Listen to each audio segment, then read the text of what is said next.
Eugênio Goudin ele é um pioneiro da economia no Brasil. Ele é um economista autodidata, porque não tinha faculdade de economia no país na época, e ele leu Keynes, Mises, Hayek, Adam Smith, enfim, todos os grandes autores da economia clássica, até a pós-revolução marginalista e o keynesianismo, né? Ele leu tudo por vontade própria, procurando a literatura internacional sobre o assunto, que também não tinha muita coisa publicada no Brasil.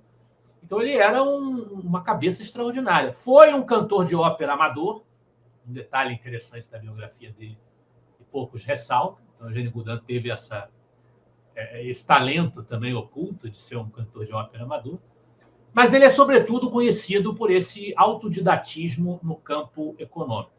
E foi uma figura que exerceu uma enorme influência sobre a leva de liberais da economia que surgiria depois dele. Roberto Campos é Roberto Campos, em boa medida, porque existiu Eugênio Goudin. Então, a gente cita muito, os liberais citam muito Roberto Campos.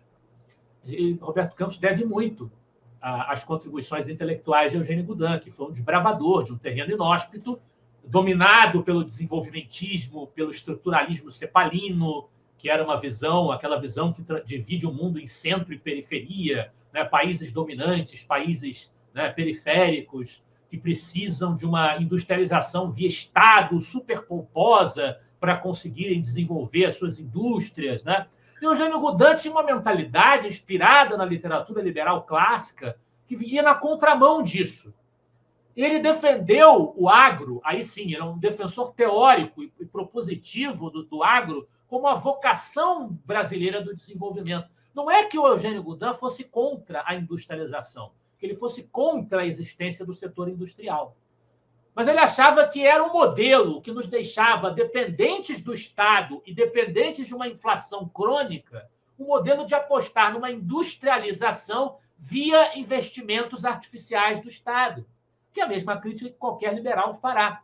Ele achava isso desnecessário. O Eugênio Goudin aponta que já havia a penetração de empresas privadas prestando serviços no Brasil desde ali a República Velha, que não era necessário que nós optássemos por um modelo superestatista, como o modelo da Era Vargas, o modelo do desenvolvimentismo juscelinista. Isso não era necessário na cabeça do Goudin.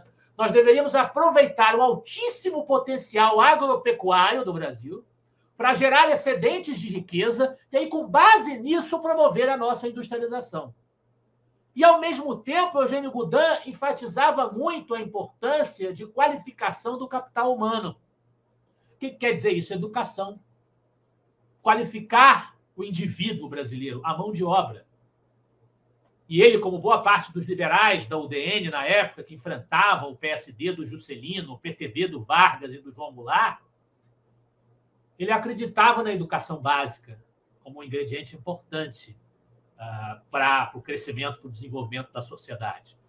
E não nesse aporte de recursos do Estado, subsídios, enfim, protecionismo, substituição de importações, que é um modelo protecionista exatamente de base mercantilista, que foi prevalecente na cena política brasileira. É famoso o debate intelectual de Eugênio Goudin com Roberto Simonsen, grande homem da indústria brasileira, que tinha essa visão industrialista, no sentido de uma postura ativa do Estado para o desenvolvimento da indústria.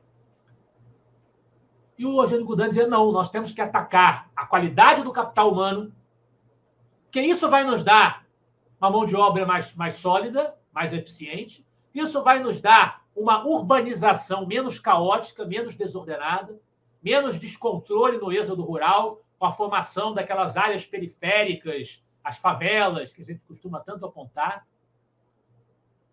Isso vai nos dar um crescimento sustentável, que se baseie em demandas econômicas e sociais reais da sociedade brasileira, e não em fantasias fabricadas pelo intervencionismo estatal. Isso o Eugênio Goudin defendia. O Eugênio Goudin teve uma experiência no Ministério da Fazenda, da Economia, do governo Café Filho, que foi vice-presidente do Vargas e assumiu o governo depois que o Vargas se suicidou. Café Filho adota uma política de viés mais judenista, mais liberal, mais inspirado nas democracias ocidentais, do que o Vargas, pela experiência que ele teve na Alemanha. Eugênio Goudin se destacou pela defesa da responsabilidade fiscal, da importância do equilíbrio da moeda, representou o Brasil na famosa Sociedade Mont Pelerin, que existe até hoje, que foi fundada por Hayek e outros grandes nomes para reunir os principais ativistas intelectuais do liberalismo e da economia de mercado no mundo. Também representou o Brasil na Conferência de Bretton Woods e já citava Mises e Hayek, os autores da escola austríaca, na metade ali do século XX, nos anos 40, 50, 60, quando o Instituto Liberal nem existia ainda, nem sonhava existir ainda. Eu tenho algumas críticas ao Eugênio Goudin, pessoalmente, principalmente a visão dele mais permeável a soluções não liberais na esfera política. Por exemplo, ele, num famoso debate dele, famoso ou não tão famoso assim, mas deveria ser mais conhecido, o debate que ele teve com Hayek, quando Hayek veio ao Brasil a convite do Henri Maxud. Eugênio Goudin, o Jornal do Brasil, registra um debate entre Goudin e Hayek, em que o Goudin diz que não acredita muito na viabilidade da democracia no Brasil. E acha que o Brasil é uma sociedade despreparada para a democracia, né? O Eugênio Goudin apoiou o regime militar até o ato institucional número 2, quando o Carlos Lacerda, por exemplo, que o Goudin admirava, já estava contra o regime, o Goudin continuou apoiando, e foi mais tardiamente que o Goudin começou a criticar a ditadura militar, principalmente pelo seu estatismo, né? Porque economicamente passou a seguir na contramão das ideias do próprio Eugênio Goudin.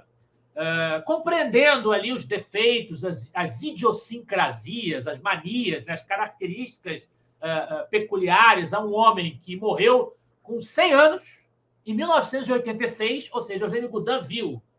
Ele nasceu em 1886. Ele nasceu, a escravidão ainda não tinha nem acabado, estava 2 anos de acabar, então ele viveu ali dos bebezinho, né? 1886, ele viveu os primeiros anos, os últimos anos da monarquia brasileira.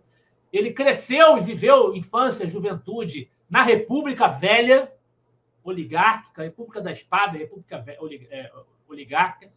Depois ele viveu a Era Vargas, a ditadura do Estado Novo, viveu a República entre 46 e 64, viveu a ditadura militar e viveu os primeiros 2 aninhos ali da Nova República. Então, Eugênio Goudin viu vários Brasis. A gente tem que julgar também o homem no contexto histórico. Mas, independentemente dos seus defeitos, esse homem, isso não anula a lembrança que nós que defendemos o capitalismo, a economia de mercado, a liberdade econômica, principalmente, e a importância de um Brasil livre das amarras do Estado, do chamado custo Brasil, isso não anula a lembrança que nós devemos cultivar da obra desbravadora de Eugênio Goudin.